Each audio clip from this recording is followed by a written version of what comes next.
Money does grow on trees, and I think it's really important that we start having these conversations with our children now.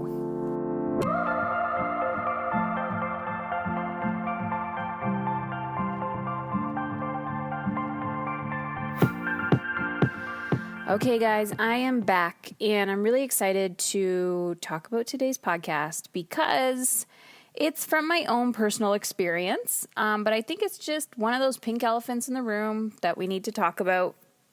And part of Mom is in Control, and the message and the brand behind what I do is all about helping you feel in control of your life. And of course, motherhood is a big part of a lot of the women that I attract. But regardless if you identify as a mom or not, whether you have children or not, the point is, I believe we are all mothering, especially women. We're very nurturing and we're mothering someone. So if you listen to this podcast and you are not a mother per se, that, children don't, I don't even want to say live in your house, because sometimes we're mothers and our children don't live with us. So my point is, we are mothering someone. It doesn't matter if you have a family or not. We are mothering somebody. Okay. So at the beginning of the summer, my son decided, so I have 3 boys. They're 14, 9, and 6. And this year was kind of that year where the 14-year-old could start working. And where I live, we do something called corn detasseling. So corn detasseling is very popular in, obviously, the farming industry. We don't live on a farm. We live just on the outside of a city. So actually a lot of my son's friends are not really into this type of work ethic, but I actually grew up on a farm, and I grew up learning that if you want something, you have to work for it. But I also learned that money doesn't grow on trees, and that money is hard to come by, and don't talk about it, and all the negative belief systems that you hear around money. So at the beginning of the summer, I encouraged my son to get a job. And so he got a job. I think he was making $15 an hour. I'm lying. I don't think it was 15. I feel like it was $13 or $12 an hour. So that's what we call student wage here, which, in all honesty, I think is fabulous for a 14-year-old. So in the corn detasseling season, he woke up at 5 o'clock in the morning for 3 to 4 weeks. It's a very short season, and you go all day. So he would be in the field sometimes 8 hours, sometimes 9 hours a day. Of course, drinking lots of water and eating and doing all of that, but it's very labor intensive. And so he registered for this job position. He got it, showed up. And about a week in, of course, there's the ups and downs. And so going into this, he's scared, he's nervous, because everyone's like, oh my gosh, corn detasseling is so hard. It's so hard. It's so hard.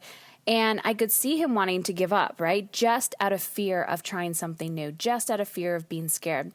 And I was like, buddy, you can do this. Let's just try it, right? So he did it one day, and he got in this routine. And yes, there was complaining. Yes, there was fatigue. He even had a day where I actually said, I think you need to take today off because you need to rest and restore your body. And so he learned a lot about himself through this process. The importance of hydration, the importance of nutrition, the importance of taking care of himself, the importance of hygiene, right? If you're not taking care of your feet and they're wet all the time, you're going to get blisters. And it was so amazing to see that when he was in this period of time where he was chronically uncomfortable, that he really had to put these life skills into use. So the old me, if I was parenting the way that I was parented, I would have said things like, suck it up, buttercup. Yep, life sucks. Work is shit. Keep going. Oh, just wait till you're older. All of those negative stories that, most of us heard growing up. And I thought, this is not in alignment with how I want to parent. So I dug deep, and when I was triggered, when I was triggered, when he was complaining about, and then I would be triggered and be like, you don't even know what I do for you, or I'm like, okay, this isn't about me. So I would just sit and listen, and I would coach him through it. And when I say coach, we are all coaches. That's our job for our children. We're there to teach and guide and understand. We're not there to dictate. We're not there to show them how hard life is. They already know how uncomfortable things can be. We don't need to continue to pour gasoline on their wounds. So we were talking, and I was like, yeah, but think about it. Like, what do you want? Like, why are you doing this? Like, reconnect with your why. Why do you want a job? He's like, well, I want money. Why do you want money? He's like, well, I want to buy a dirt bike, or I want to buy a jet ski, or I want to buy whatever. And I was like, great, awesome, go for it. Of course, a jet ski, a decent jet ski where we live could be thousands of dollars, and dirt bikes could be the same. But the point was, he had a bigger why to why he was doing what he was doing. So he showed up to work every day, and every day he would come home and he would calculate how much money he made. And I was like, you need to celebrate yourself. So the whole time, I was like, I'm so proud of you. And I kept giving him reassurance, like, I am so incredibly proud of you. And I was encouraging my husband to do the same. And this is what it's like to be empowering for our children instead of disempowering. There's no right or wrong here, but also we find it incredibly uncomfortable to see our children uncomfortable.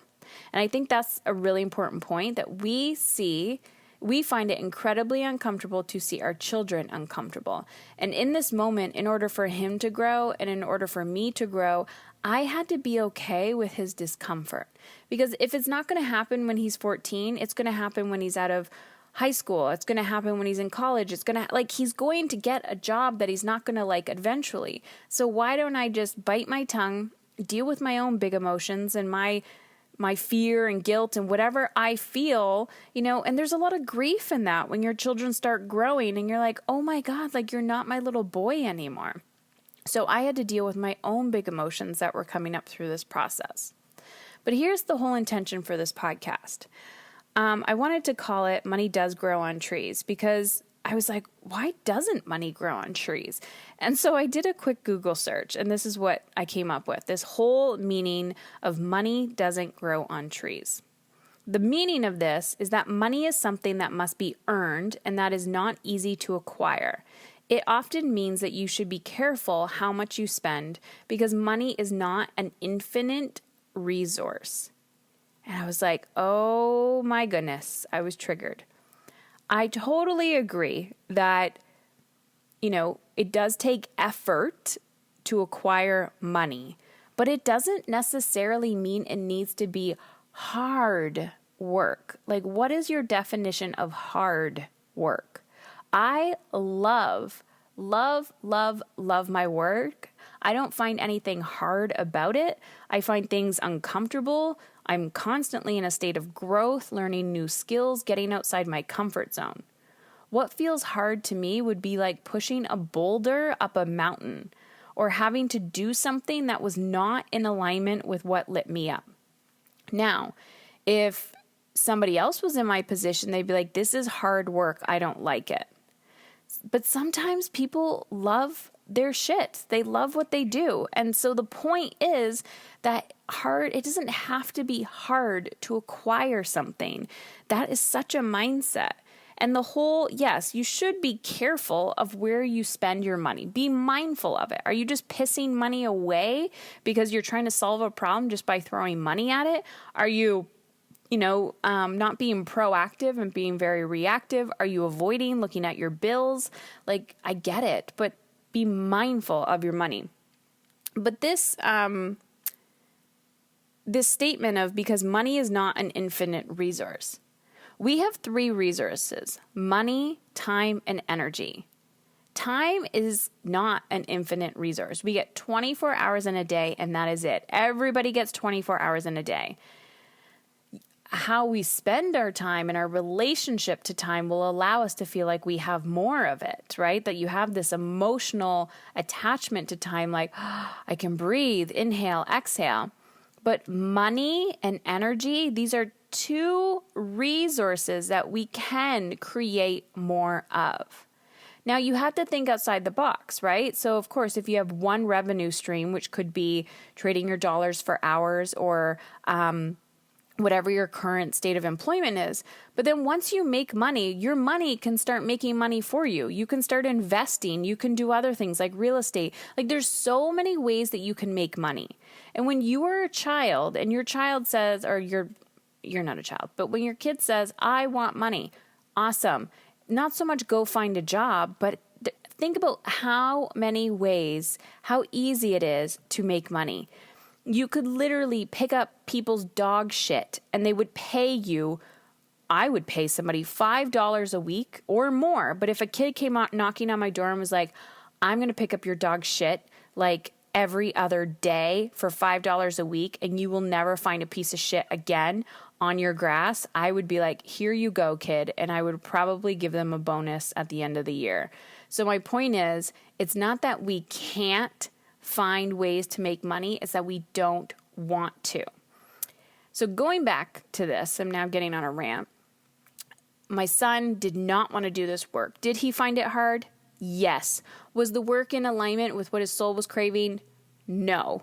But he had a bigger why, and he knew it was temporary. Coming home, he said, Mom, I know that when I'm done school, I'm going to get an education because that is not something I want to do for the rest of my life. There is no way that I could do that for the rest of my life. I don't want to do that type of labor work. And I was like, awesome. If our children are not exposed to these things, they're never going to know the difference. So his bigger why was, I want to buy a dirt bike. I want to buy a dirt bike. I want to buy a dirt bike. Well, he got his paycheck. And within, I don't even think he worked 4 full weeks, he made $1,500. And he was ecstatic when he got his paycheck and he bought his damn dirt bike. And the look on his face was priceless. And I said, are you proud of yourself? And he said, yes. And there was many times when I was watching him just cry because he didn't think it was going to happen, or he wanted to give up, or, they had to go look at multiple dirt bikes. And I said, you don't buy the first one that you see, right? Because they were used dirt bikes. You look, you talk to the people, you get a good vibe, and then you buy the one that feels in alignment. So my point is, money does grow on trees. But like any plant, any seed that you plant, you need to nurture it. You need to put water on it. You need to make sure there's sunlight. You need to show up and put energy into it, because if you don't, it will not grow. Be mindful, because money does grow on trees. You can find an abundance of it. It won't come overnight, but you gotta think in possibility.